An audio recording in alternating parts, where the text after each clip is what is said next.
given half the active cases are aged care and healthcare workers, Yes. are you not looking at plans where you can open up the economy a bit more, society a bit more, given Sure. these cases are concentrated in known industries, they're known? I think it's really important to acknowledge that whilst an outbreak may occur in aged care, and just one case sees us use the term outbreak, and that's a representation of just how vulnerable people in aged care are, it's more often than not the case. I'm more than happy to come back to you with some numbers perhaps to try and inform this, to the extent that we'd ever know. These are community transmissions coming into aged care. So the question here is, people who work in aged care live in families, they live in suburbs, they don't live in the facility that they work in, the workers I mean. And also, as I think I made the point to Noel the other day, I think it's important to understand as well that there are very significant restrictions on private aged care at the moment, and public aged care for that matter. So the notion that it's kind of free and easy and it's open up, there's many would describe the settings in aged care as a lockdown. That's a term that, I don't know whether I would use that, but there's a fair bit of really strict rules and an enormous amount of work going on to try and keep this out of aged care. That's happening now. The notion that that can replace broad rules, we're not at that point yet. But I would just say to you... Is it something you could look at when you get the numbers? Oh no, we're already looking at all these matters. We look at every high-risk setting, whether it's an abattoir, whether it's a cool store, a hospital ward, an aged care. We look at all of those things, and we look at them each and every day. I would just make the point, which is kind of the next logical step from your question, Rich, that vigilance in aged care will have to be a feature of that COVID normal, and it absolutely will be.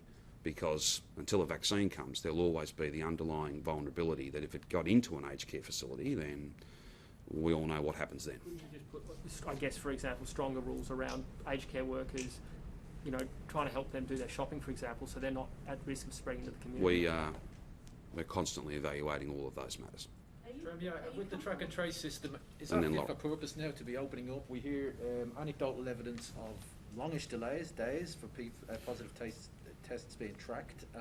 Your regional hubs aren't up and running yet. Are we ready to go to a next step?